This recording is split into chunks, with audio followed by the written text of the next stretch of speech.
बिस्मिल्लाहिर्रहमानिर्रहीम। अस्सलाम वालेकुम स्टूडेंट्स, मैं हूं वाजिद अली कंबो, आपका chemistry teacher. Student second year chemistry chapter 12 और आज हमारा टॉपिक है carbonyl group. Student, carbonyl group का हम स्ट्रक्चर डिस्कस करेंगे, रिएक्टिविटी डिस्कस करेंगे और फिर हम वो रिएक्शंस पढ़ेंगे जो कार्बोनिल कंपाउंड जो हैं वो परफॉर्म करते हैं। तो मैं पहले आगाज करता हूं कार्बोनिल ग्रुप, उनका structure. My dear student, carbonyl group हम डिस्कस कर चुके हैं। कार्बोनिल ग्रुप जो है ना वो मेरे पास ये है C double bond O। This one is carbonyl group. ये कार्बोनिल ग्रुप है। पहले मैं आपको ना इस कार्बोनिल ग्रुप का स्ट्रक्चर वो आपके साथ डिस्कस करने जा रहा हूं। पहला सेंटेंस आप ज़हन में रखेंगे कि in carbonyl group both carbon and oxygen atoms are sp2 hybridized. ये जो लिखा हुआ है ना, ये आपसे MCQ पूछा जाता है। क्या पूछा जाता है कि बताएं कार्बोनिल ग्रुप में कार्बन की हाइब्रिडाइजेशन क्या है। तो my dear student, carbonyl group में कार्बन sp2 हाइब्रिडाइज्ड और साथ ही साथ ऑक्सीजन भी क्या है, ऑक्सीजन भी sp2 हाइब्रिडाइज्ड। यानी मैंने जो आपसे डिस्कस किया, मैं दोबारा इसको लिखता हूं। ये मेरे पास my dear student carbonyl group C double bond O और इस कार्बन के साथ आगे फर्दर ग्रुप्स अटैच है। ये कार्बन जो याद रखना है, ये कार्बन जो है ये sp2 हाइब्रिडाइज्ड है और ऑक्सीजन भी ज़हन में बिठा लो, ऑक्सीजन भी sp2 हाइब्रिडाइज्ड। मैं आपको बताना चाहता हूं कि कैसे ये दोनों sp2 हाइब्रिडाइज्ड है। पहले आप कार्बन की बात करो। माय डियर स्टूडेंट, हमने पढ़ा है कि कार्बन इसकी जो electronic configuration 1s2, 2s2, 2px1, 2py1, 2pz0, ये तो ग्राउंड स्टेट इलेक्ट्रॉनिक।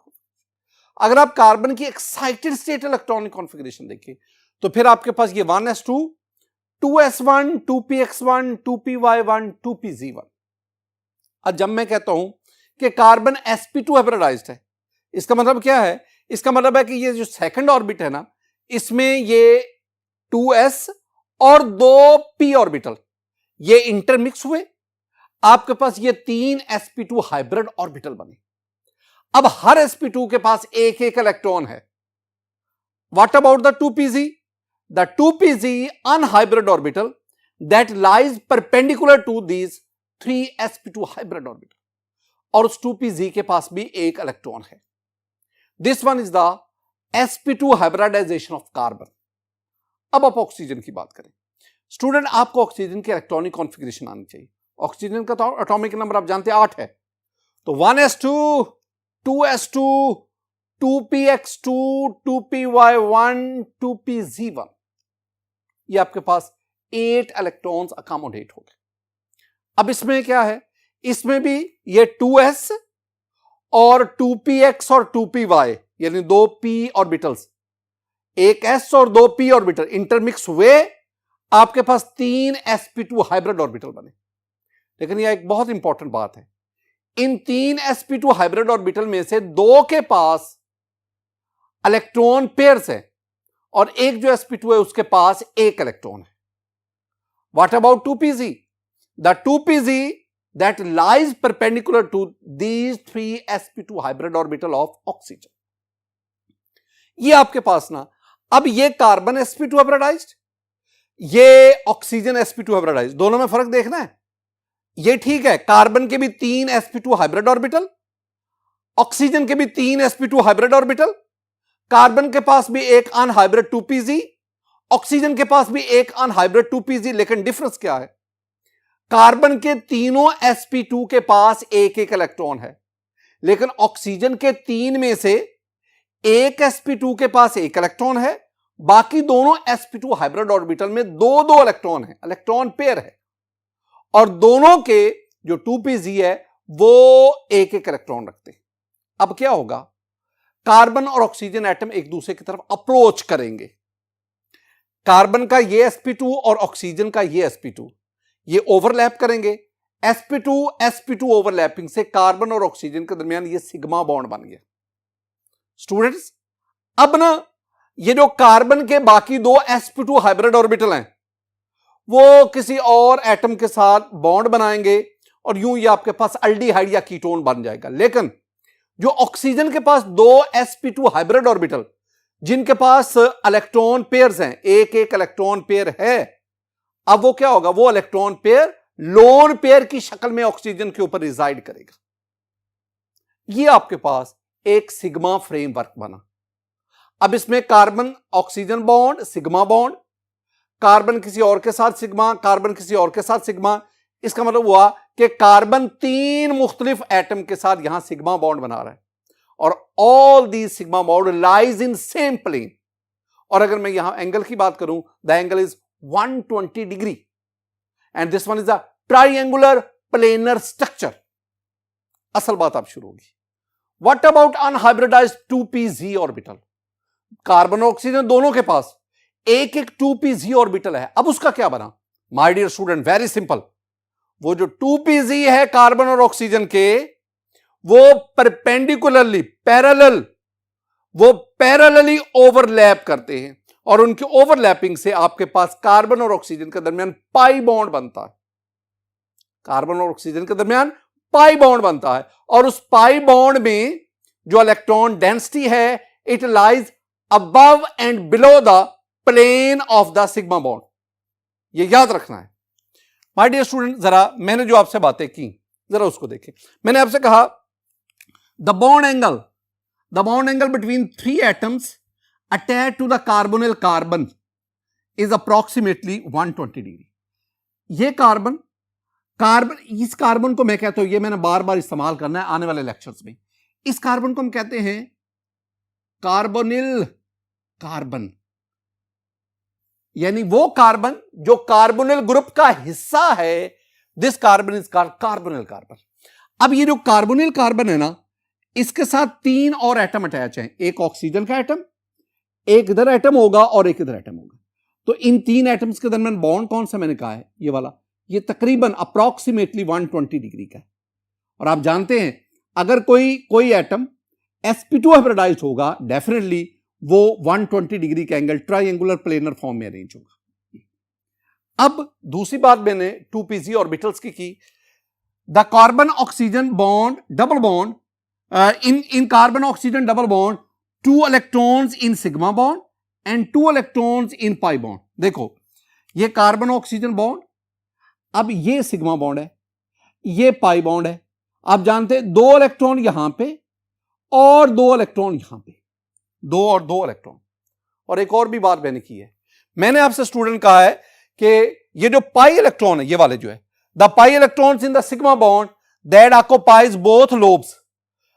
यानी अगर आप इस स्ट्रक्चर को देखेंगे, ये सिग्मा फ्रेमवर्क आ गया, कार्बन ऑक्सीजन बॉन्ड और कार्बन ने 2 और एटम्स, ये तमाम all the sigma bond lie in same plane triangular planar form में।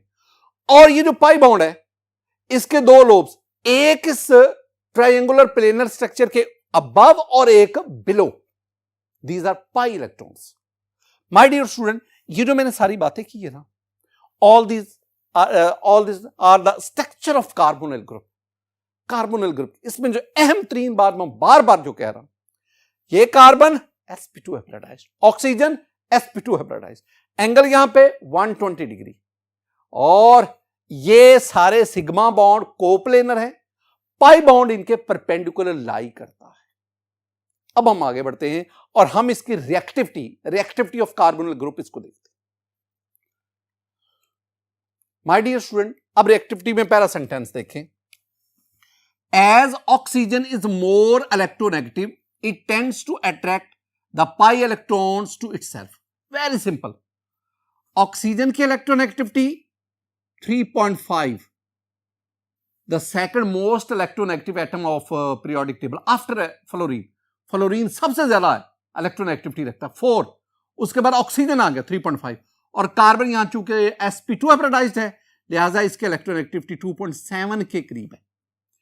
दोनों बॉन्डेड एटम में से किसकी इलेक्ट्रोनेगेटिविटी ज्यादा? ऑक्सीजन की। तो डेफिनेटली जिसकी इलेक्ट्रोनेगेटिविटी ज्यादा होगी वो इन पाई इलेक्ट्रॉन को अपनी तरफ अट्रैक्ट करेगा। जब पाई इलेक्ट्रॉन इधर जाएंगे तो इस पे पार्शियल नेगेटिव आ गया और इस पे पार्शियल पॉजिटिव आ गया।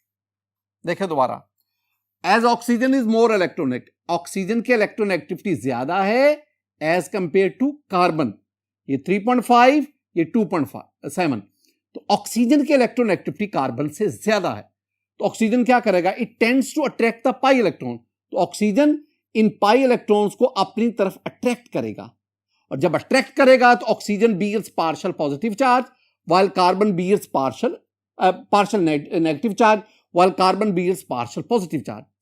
यूं ये carbon oxygen double bond, it becomes the polar.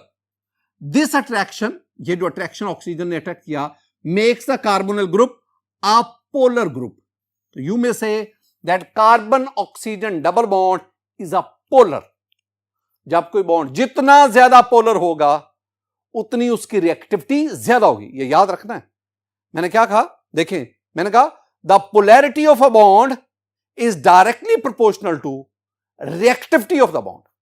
जितना कोई बॉन्ड ज्यादा पोलर होगा उतना ज्यादा रिएक्टिव होगा, उतना ज्यादा रिएक्टिव होगा, यह बात ध्यान में रखना। माय डियर स्टूडेंट, आगे बढ़े। पोलराइजेशन, अब इसी पॉइंट को मैं दो और तरह भी समझाता हूं आपको। पोलराइजेशन ऑफ पाई बॉन्ड, यदि ये पाई बॉन्ड पोलर है, can be represented by following resonance structures. जरा गौर से देखना, मैंने ये जो हमारा ये कार्बोनिल ग्रुप है, ऑक्सीजन पे पार्शियल नेगेटिव, कार्बन पे partial positive. My dear student, अब ये दोनों इलेक्ट्रॉन ये इस ऑक्सीजन के पास चले गए, अब इस ऑक्सीजन पे फुल नेगेटिव, कार्बन पे फुल पॉजिटिव चार्ज, ये एक दूसरे के रेजोनेंस स्ट्रक्चर हैं। फिर ये इधर आएंगे, जब ये दोनों इलेक्ट्रॉन इधर आएंगे, अब देखो ना, ये ऑक्सीजन के पास दो लोन पेयर तो हैं, अब जब ये दो लोन पेयर तो हैं, अब जब ये दो इलेक्ट्रॉन भी ऑक्सीजन के पास चले जाएंगे तो एक और ये इलेक्ट्रॉन, ये इलेक्ट्रॉन तो ऑक्सीजन का अपना है ना, ये इलेक्ट्रॉन जो ऑक्सीजन के ऊपर गया ये कार्बन का था, क्योंकि ऑक्सीजन के पास एक कार्बन का इलेक्ट्रॉन आ गया जिसकी वजह से इस पे चार्ज क्या आ गया, नेगेटिव, और कार्बन से उसका इलेक्ट्रॉन छीन लिया गया, यूं कार्बन पे कौन सा चार्ज आ गया, पॉजिटिव। ये भी शो करते हैं कि this bond is highly polar. और अगर मैं इन दोनों का रेजोनेंस हाइब्रिड लिखूं ना, this one is the resonance hybrid, तो my dear student, resonance hybrid में ना मैं यहां पे ये शो कर देता हूं, ये बताता है कि ये जो पाई इलेक्ट्रॉन्स हैं ये फ्लक्चुएट करते रहते, ऑसिलेट करते हैं, इस पे पार्शियल नेगेटिव कहूंगा, इस पे पार्शियल पॉजिटिव कहूंगा, ये ऑसिलेट फ्लक्चुएट करते रहते। एक और बहुत बहुत इंपॉर्टेंट बात इसी में, जिसमें मैं आपको ना पोलैरिटी और फिर रिएक्टिविटी ऑफ कार्बोनिल ग्रुप उसकी बात करता हूं। My dear student, the evidence of polarity of carbonyl group वो क्या है, मैं दो चीजें आपके सामने देखता हूं। ये मेरे पास ना फॉर्मेल्डिहाइड है, सी डबल बॉन्ड O और कार्बन के साथ दो हाइड्रोजन। आप इसकी डाइपोल मूवमेंट मालूम करें, अगर आप इसकी डाइपोल मूवमेंट मालूम करेंगे ना स्टूडेंट, तो वो है 2.27 डिबाई। ये मेरे पास एसीटोन है, सी डबल बॉन्ड O और दोनों कार्बन के साथ दोनों मिथाइल ग्रुप हैं। आप इसकी डाइपोल मूवमेंट मालूम करें, its dipole movement is 2.88 debye. अब ये दोनों कार्बोनिल कंपाउंड है, यानी वो कंपाउंड जिनमें कार्बोनिल ग्रुप पाया जाए, एक एल्डिहाइड है, दूसरा कीटोन है, और दोनों की अगर आप डाइपोल मूवमेंट देखेंगे तो डाइपोल मूवमेंट बहुत ज्यादा है, 2.27 for formaldehyde and 2.88 for acetone. ये जो large value of dipole movement है, ये हमें क्या बता रही है, ये हमें बता रही है these two molecules are very polar, these are highly polar. याद रख लेना ये रिलेशन क्या है, polarity of a molecule is directly proportional to dipole movement. तो जितनी डाइपोल मूवमेंट ज्यादा होगी उतना वो मॉलिक्यूल ज्यादा पोलर होगा। आपको यह भी पता है कि वाटर की जो डाइपोल मूवमेंट है वो 1.85 डिबाई है, 1.85, जो इन दोनों से बहुत कम है। अब इनकी डाइपोल मूवमेंट ज्यादा है, इसकी वजह ये polarity of carbon oxygen bond है। इसका मतलब है carbon oxygen bond is very much polar, is highly polar. Student, हम आगे बढ़ते हैं।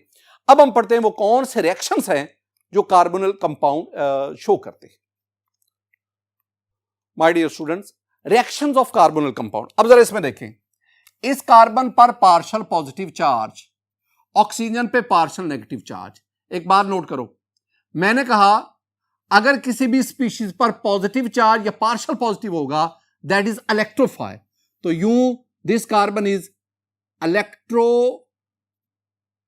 Electrophilic centre. ये कार्बन क्या है? This carbon is electrophilic centre. जिस पर पॉजिटिव चार्ज हो, चाहे पार्शियल हो या फुल हो, वो इलेक्ट्रोफाइल कहलाता है। चूंकि ये सेंटर में आ रहा है, so this carbon is electrophilic centre. तो हम क्या कहेंगे, ये बात याद रखना है, मैं बार बार आगे भी मैंने आपसे कहा कि carbonyl carbon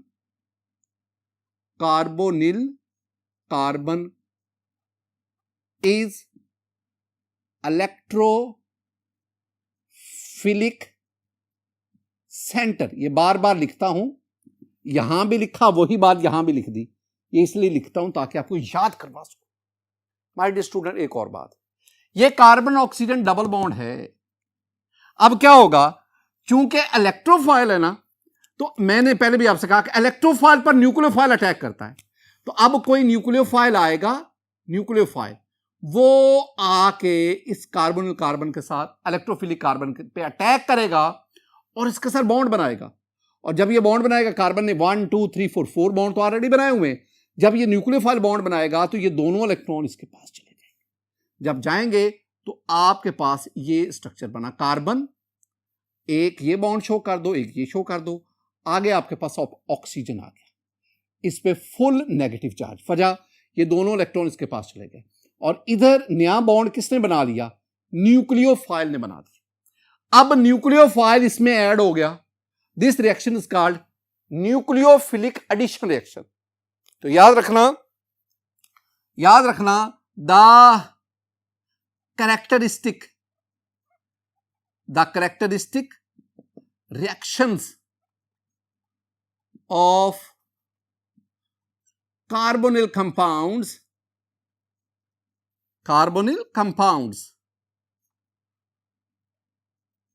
are nucleophilic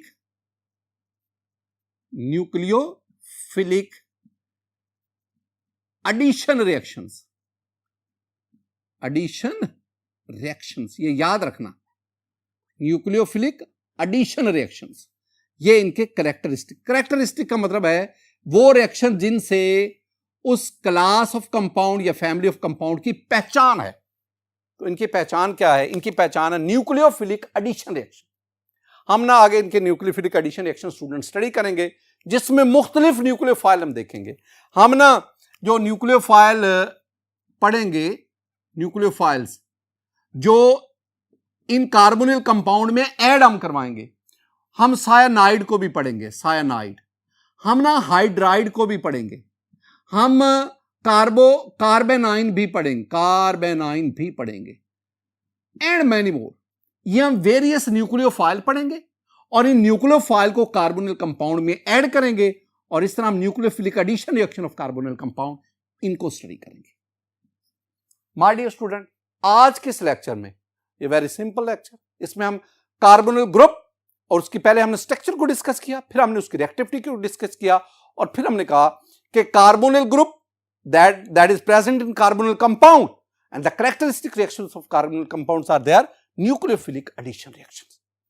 student, आज की इस रिएक्शन में हमने कार्बोनिल ग्रुप को पढ़ा, हमने कार्बोनिल ग्रुप का स्ट्रक्चर, उसकी रिएक्टिविटी और वो रिएक्शन जो कार्बोनिल कंपाउंड परफॉर्म करता है, यानी न्यूक्लियोफिलिक एडिशन रिएक्शंस। मेरी दुआ है कि अल्लाह ताला आप पर अपना फजल फरमाए, अल्लाह ताला आप पर अपना करम फरमाए। अस्सलाम वालेकुम।